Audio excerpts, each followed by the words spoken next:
Welcome back, my fellow degenerates. It's the best time of the year. December, the holidays coming up, time with family, friends, no work. Um, just kidding. It's fantasy football playoffs, baby. Yes, that's why we're here. We love fantasy football, and the playoffs is our time of the year to shine. So, are you guys ready to get yelled at by your significant other for being glued to your phone during Christmas dinner? Because I sure as hell am. So, today I'm here to guide you through the first round of the playoffs, your decision making, and help potentially ruin your family's holiday if you make it past the first round. In today's video, also, I'm going to go over some news around the league. We have some injuries, of course. Running backs, of course, is who's injured. We have some drama. Shocker, it's the wide receivers. It's a diva yelling at his quarterback. Not the first time he's done this. And we have a Hall of Fame coach potentially signing a new deal in a different league. Yeah, maybe Bill Belichick goes to the college scene. Anyways, we're going to do a slight overview of week 14's game, talk about who we like, who stinks, all that good stuff.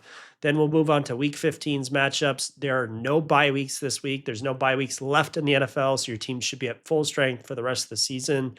Um, there is also a lot of lopsided matchups in the NFL this week, so we will want to take advantage of those best of your ability to help you win your games. You obviously want a team that's going to shit on the other one. James Conner, I think, is going to run all over New England this week. So get him into your lineup if you have him. Anyways, that's about all I got. So I hope you guys enjoyed the video. As always, good luck in all of your fantasy football endeavors, unless you're in one of our leagues, because then luck ain't going to save you. Peace. In audio.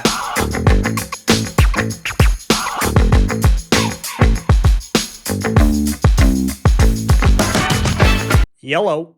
Fantasy playoff times have arrived. Yep, it's playoff time, baby. I can't believe it went by this fast, but I am so excited and I am so ready to take on the ship in about half my leagues, you know? Some of them it didn't happen, but that's okay. That's why we play in so many.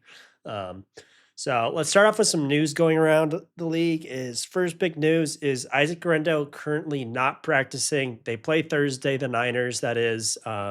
So please, please, please pick up Patrick Taylor if he's available in your league. We all thought Guerrero was the league winner. Surprise, Patrick Taylor, he could be the new league winner. Definitely the lead running back if Guerrero is out. And other injury news, unfortunately, I mean, this is devastating, actually, especially for those in dynasty leagues who have this player. Is Jonathan Brooks has retore his ACL in the same knee that he tore in college. He's out for the rest of this year, and he's out for probably a good chunk of next year. That being said, looking at this year, this is absolutely phenomenal news for Chuba Hubbard.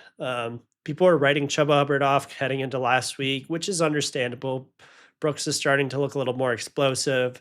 They were going against the Eagles, and Chuba looked great against the Eagles. He's definitely the full bell cow there. You just set him and forget him. You're just not taking him out of your starting lineup for the rest of the year.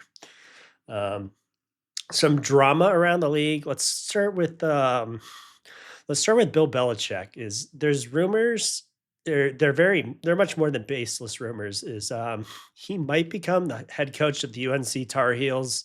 Apparently, they're interested in signing him. He sent them a manifesto that's like 400 pages long about his requirements for his employment, how they structure everything, the team, the staff, the organization as a whole, how everything's going to work. And it seems like UNC has agreed to it and they're just waiting to make an offer. This is Wednesday night currently. We'll see if anything comes through. But I, for one, am pretty surprised for him to go to college. I'm not so surprised about him going to college. I'm more so surprised on him not waiting till the next NFL offseason to take a job. You would think he would want to break the all-time wins record as he's so close. I believe he needs 14 more wins to break Don Shula's all-time record. But I mean, I think Bill would be a great coach wherever he goes, especially for a college team with a bunch of young men.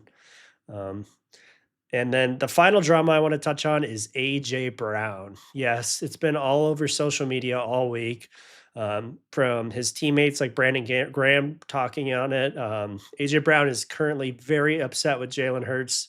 He's not getting the ball enough, and he's making it known. Um, and it looks like I mentioned, Brandon Graham on his own podcast is pointing to AJ Brown being the sole problem, saying how Hurts wants to be his friend, wants to reach out, and AJ Brown is not. So this, of course, is sparking trade rumors. AJ Brown is not foreign to causing a scene and forcing himself out of a situation. So this could happen again. I know a lot of Patriots fans. AJ Brown was a childhood Patriots fan. They're hoping he winds up there.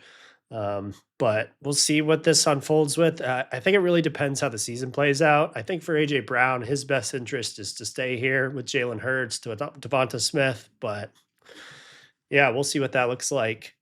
All right. So I'm going to get into a brief week 14 review. There was so many good games last week. Let's start with the Thursday night game of Detroit versus Green Bay. An absolute banger, 34-31 with the Lions winning.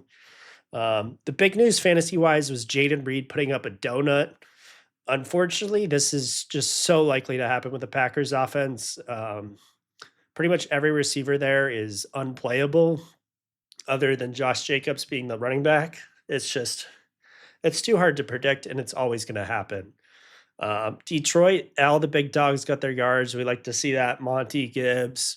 Amon Ra had kind of a peasant tier game, but that just happens when they have so many weapons on this team. Okay. And this next game, we're glossing over it. The Jags taking down the Titans 10-6. Absolutely terrible. The only player of interest in this game is Brian Thomas Jr., who I'm still shocked. He's still holding on to that wide receiver 1 ranking. I think he's currently wide receiver 10 in full PPR scoring. He's averaging about 14 points per game, but he just hasn't missed any time. So he's having a much better season than we expected, especially given how bad the team is. So it's great news for him, but he's still not exciting to play. Our next game that's a little more exciting was the Dolphins going into overtime against the Jets. I don't know about you guys, but I personally love watching Aaron Rodgers just get absolutely fucked. I really liked Rodgers mainly because he brought me a couple fantasy championships back in the day, but he's just become so unbearable over these past few years. So just seeing him go to overtime and then just not get the ball and just lose immediately, it just sparks so much joy. So we like seeing that. Everybody on the Dolphins absolutely cooked to a great game. Waddle, great game. Jonnu Smith was a complete ghost, 0 points. And then in overtime, he had 3 catches, including the touchdown. So he salvaged a great game actually out of that, which is crazy with the donut going into overtime. Tyreek is looking like Tyreek once again, A-Chain, so much involvement. Moving over to the Jets, it's still the same old story. The only thing that's updated is Brees Hall missed the game. We don't know what that looks like going forward. The Jets have said they're not going to shut him down for the rest of the year, but we'll see. Garrett Wilson had an all right game. Devontae Adams playing great. He's getting so many targets still. So another big high volume scoring game. The Vikings, Sam Darnold, NFC Player of the Week, 5 passing touchdowns. Jordan Addison 3, Justin Jefferson 2. This was just such a crazy game. Darnold just really coming into his own here. This is what we hoped for coming into the season with Darnold, just with such good weapons, fully healthy with Jefferson, with Hawkinson now, with Addison. We love to see it. And the Falcons, man, Kirk Cousins sucks. I was really hoping we'd see some Michael Penix by the end of this game. Unfortunately, we did not, though. So Bijan's still, he's bulletproof. We like to see him. But yeah, other than that, Drake London, I think he'll have a bounce back game next week. But like guys like Darnell Mooney, they're just long shots to play now. I just can't imagine playing with Darnell Mooney anymore. Moving on, let's see. Another terrible game, the Saints versus the Giants. The only thing I want to mention for this game is Derek Carr broke his non-throwing hand. He's going to miss a few weeks, most likely the remainder of the season.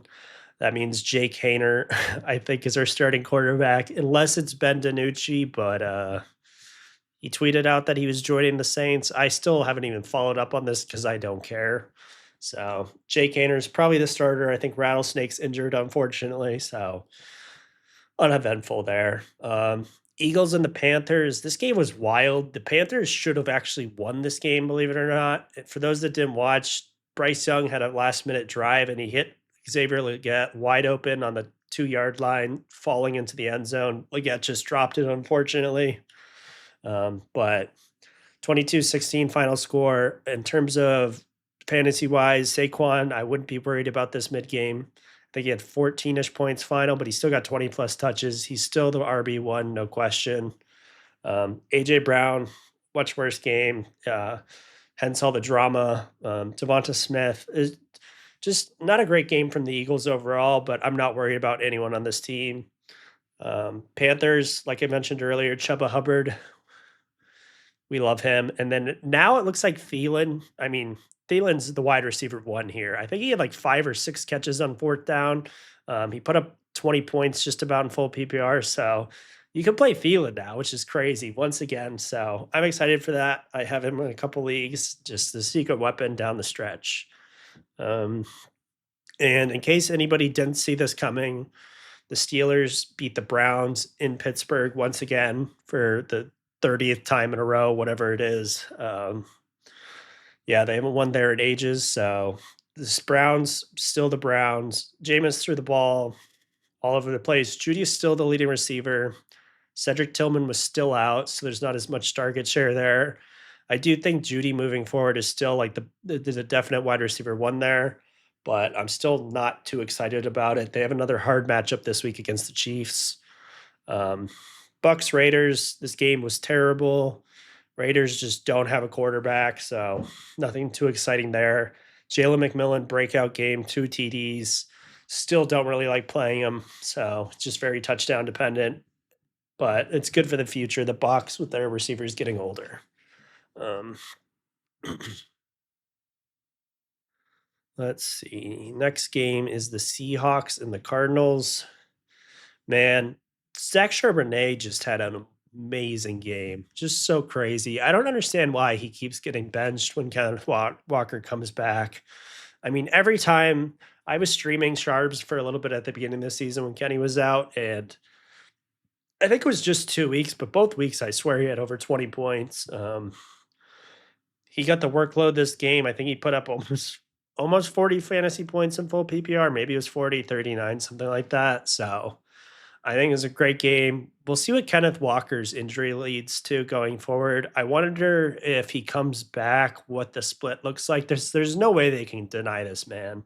Like you can't keep Sharps out of there for Kenny. Kenny's looks so ass. So I think Sharps has definitely earned at least a decent split, if not the lead role. So, and then the most exciting game of the week and probably one of the most exciting fantasy games of all time was the Bills versus the Rams. Um, Absolute crazy matchup. Josh Allen setting the record for the most QB points by a fantasy and quarterback in a game. So 51 points. It actually breaks Michael Vick's record from 2010, the Monday Night Massacre against the Commanders. They actually had very similar stat lines in these games. Josh just had 4 rushing TDs and 2 passing, whereas Mike Vick in his game had 3 and 3. So, but other than that, they were within 10 passing yards and I believe 2 rushing yards. So we love to see it from Josh. Yeah, I mean, if you have Josh, you just love this. That being said, though, the rest of the Bills' offense is kind of not very exciting for scoring 42 points. We like Shakir, but Cook had a terrible game. They were pretty much down 2 scores the whole game, so a lot of throwing the ball. But Keon Coleman was out. Cooper had an all right game, but Shakir was like the best receiver there. But it was really just Josh doing all the work. Um, and then going over to the Rams side, Puka is absolutely insane. It's so funny looking back at all the people who were doubting Puka heading into this year. I was always a big Puka guy, but I understood the fear of Cooper Cup coming back and Puka's injuries and all that stuff throughout this year. He's just so good. Some of the catches, that catch he had the sideline this game, if you haven't seen it, probably catch of the year. One of the catches of the year. Neighbors had some nasty catches so far, but yeah, Puka's just amazing player. So much body control. Love to see it. Um, Bears and the Niners. This game was terrible in my opinion. The Bears just got absolutely shit on. I think at one point in the first half, it was like 250 to 2 yards in terms of team totals. So Purdy looking amazing as we expected down the stretch here. Kittle is a god. tight end one. Jawan is also for sure the wide receiver one here now. I've said I was against Jawan for a little bit. I thought it was all a gimmick, but apparently it's not. It's legit. Debo's also causing some drama at tweeting about it's not that I'm not open, I'm not getting the ball kind of thing. I don't know what's going on with Debo, but I'm relying on him in a couple leagues, so I hope that switches around. Um, and yeah, Bears total ass cheeks. Chiefs Chargers. This is a very boring game. It was an absolute like classic Chiefs grinder game of like low scoring battle, back and forth, back and forth. They hit the field goal off the upright to win the game. Of course, it happens once again. And then capping off the week, we had another Joe Burrow, Jamar Chase God week. Um, Jamar's having like a legendary year. This is so fun. It's probably like one of the top three wide receiver seasons within the past 5 years or so. It's just so electric. We love to see it. I don't know how he keeps doing it. So many targets. He's always open. Unfortunately for T. Higgins owners, this was a terrible game for T. But that's going to happen when Chase just fully dominates. That being said, for the Cowboys, Cooper Rush looked a little bit better. Rico Dowdle had a good game. CD had a good game, but their team is just so bad. I mean, if you watch this game or you saw the highlights, the blocked punt where they blocked it, less than 2 minutes left, touched the ball, let the Bengals recover, and then lost the game. It's just like, dude, what are you doing? It's just such a sad franchise with no hope. Um, yeah, so that's the week 14 game. So some takeaways for sure. A lot of things moving forward are going to change. A lot of new matchups week 15. No bye weeks, obviously, in your playoffs moving forward. So everyone should be at full strength, barring injuries. So let's go over some new things real quick. Um, yeah, so heading into the playoffs, you don't want to get too cute. You want to kind of stick to your guns. You start your studs. You don't want to try and get too cute and cheeky, being like, oh, this guy's got a good matchup against the 31st ESPN ranked pass defense. So I should start him over Tyreek Hill, who's got a rough matchup. Like, you don't want to do that shit. Like, just play your good guys. That being said, if there are injuries involved in your lineup or in your decision making, all bets are off. If you have a guy like Chuba Hubbard, or if Garendo's out and we have just Patrick Taylor, or if you're starting them, you're having no question. Like, I don't know. I think Chuba Hubbard's back to top 10 upside every week. So those kind of guys you're just blindly plugging in your lineup and just relying on. So we like to see it. So moving into week 15, we're going to go back to the implied team totals here for what teams you kind of want to target to have players on in your starting lineup. So these following teams in descending order are the highest as of right now, implied teams totals. So how many points that the team's going to score. We have the Ravens at 29, Lions at 28, Bills at 26 and a half, Cards at 26, Niners 26, Vikings 25.75, Bengals 25 and a quarter, Commies 25 and a quarter, and the Chiefs at 25. So we have a lot of teams this week above 25 points projected. These teams are all the favorites in their matchup other than the Bills. Bills are playing the Lions, so that game has the highest over under as well of the week. Maybe we see a similar game to that Rams Bills game, which, oh my God, if we get anywhere close to that, that would be amazing. So we'll see. But yeah, these kind of guys, these are the teams you want to target mainly. Just for example, the Cardinals, they're 26 points applied team totals. They're 5.5 point favorites over the New England Patriots. So guys like James Conner, this is a great matchup for him. Patriots run D has been pretty weak this year. As Gerard Mayo would say, they've been playing kind of soft. So if the Cardinals get out ahead, we could see James Conner running the ball a lot and just racking the points up. And one more thing on the Bills game, it's just like, even though it's 26 and a half points, I'm still wary about players that are not Josh Allen or James Cook here. The wide receiver room is just so shaky. So We'll see what the health looks like of Keon Coleman and Amari Cooper. But yeah, things to take note. And then moving over to the bottom of the barrel, the losers. For teams that you want to avoid for the most part, we have the Giants as the bums of the week. Um, yes, if you had to guess their applied team total, um, I'll give you a second, but it's going to be lower than you think. It's coming in at 14 and a half. They are playing the Ravens, so it makes sense, but that's just a do not touch Tyrone Tracy. Like, keep him on your bench this week. Saints have 18 and a quarter versus the Commies. Jags are 18 and a half versus the Jets. And the Steelers are 18 and a half versus the Eagles.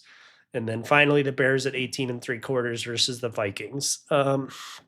So mainly, obviously, the point of this is these teams all have tough matchups, right? Pittsburgh is a very good team. Um, but obviously, they're playing the Eagles. Most likely, they have no George Pickens. I don't know if he's been ruled out yet, but I think it's most likely the case. He's got like a grade 2 hammy injury. It's not looking good for him.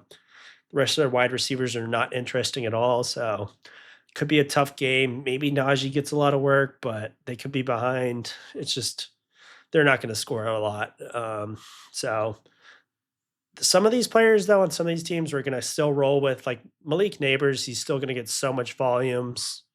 Alvin Kamara on the Saints, he does everything there, so we still like that. That being said, I wouldn't be surprised if Kamara had sub 10 points with Jake Haener as the quarterback. Jaguars, like we said earlier, BTJ still holding on, but it's a pretty gross team. I for the Bears, I do like DJ Moore a lot. The most, but it's just week to week. These guys are so varied between him, Keenan, and Rome. Every week, Rome's getting a little more involvement. DJ Moore had a bit of a down week last week. Same with Keenan. So that's just a dart throw to me, but I don't mind playing DJ Moore. So let me just move on to some guys that I like, especially for week 15, and just touch on them briefly to wrap this video up. Is at the quarterback position, I like Kyler Murray a lot against New England. He hasn't had a 20-point game since week 10, and I think this is the week where it changes. Like I mentioned earlier, the Cards are favored by 5.5 points. The game has an over and under of 46.5, so I think there's going to be some running involved, a lot of passing. I can see him reaching the end zone on the ground, but yeah, we like a big week from Kyler this week. And then the other quarterback pick I have is Justin Herbert. He's playing the Tampa Bay. Tampa, terrible pass defense. I think the key thing to note here is if Vlad McConkey plays, signs are pointing that he's going to be good to go. And if that's the case, Herbert is fully healthy. He just has a bruise, but he's one of the toughest quarterbacks in the league. So I'm not worried about Herbert not playing. So I think Herbert balls out as well. Moving over to the running back position, has said his name a few times tonight so far, is Chuba Hubbard against the Cowboys. They just got eviscerated by Chase Brown and the Bengals. Chuba, the sole back now. Bryce is looking better and better every week. I don't want to say Chuba is like a league winner because he's been playing well all year, but he's just a guy that you can really lean on down the stretch here. And then someone else I like this week is Isaiah Pacheco versus the Browns. Yes, I know the Browns defense has looked good recently, especially, and Kareem Hunt is still there, and the Chiefs still kind of struggling a little bit. But last week we saw more involvement from Pacheco. Each week he plays, it's just better and better for his injury status. Yeah, so I think he'll be healthier and he'll get more involvement. That passing game usage, he'll probably see, I think, at least 15 PPR points. So we like him. And some wide receiver plays. These guys are more like, well, not these guys. This first guy is more like a flex guy, but he's been in conversation all year. He had a great game last week. Khalil Shakir. I think it's going to be a very high scoring game against the Lions. He's going to be a great safety valve for Josh. Josh really opens up the underneath passing routes with his mobility in and out of the pocket. And then another receiver who has had an absolute dog shit quarterback of late is Drake London. And I think Drake and Kirk both have a big bounce back game this week. They're playing the Raiders. Raiders are struggling. They don't have a quarterback. Aiden O'Connell got hurt. We got Desmond Ritter in there. It doesn't matter. They both suck. So I think Kirk's going to get a lot of opportunities because the Raiders will turn the ball over, um, and Drake has a much better game. Let's see. And of course, we can never forget the tight end position. My one of my favorite tight ends this week is actually Hunter Henry. The Pats will probably fall behind the Cardinals pretty early in the game, and Henry is one of Drake May's favorite targets. Drake May is looking great, so yeah, I think Hunter Henry has a big week. And then my second tight end pick of the week is this was just kind of a dart throw. I'm obviously not picking Kittle. I'm not picking McBride. I'm not picking Bowers. Obviously, they're all so consistent, going to have great games, especially Kittle. I wouldn't be surprised if he had 20, 25 points. But I think Laporta is going to find the end zone this week. That Bills game is just, it's going to be all over the place. There's going to be a lot of scoring. I think the Lions are going to have to get creative and try some different things against the Bills team. So, yeah, I think whether it's on a trick play or just a short passing touchdown, I think Laporta reaches the end zone and makes him worth starting. All right, so some closing thoughts here is it's the first week of the playoffs. Let's hope you guys have a bye here, or at least you're in the playoffs. If not, your consolation bracket has some sort of rewards.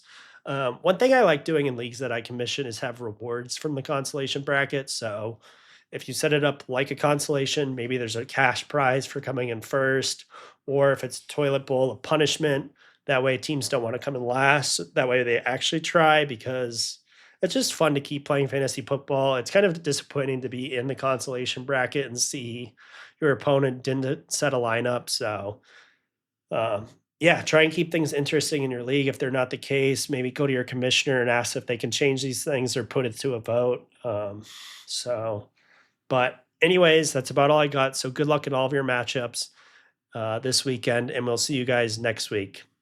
Bye.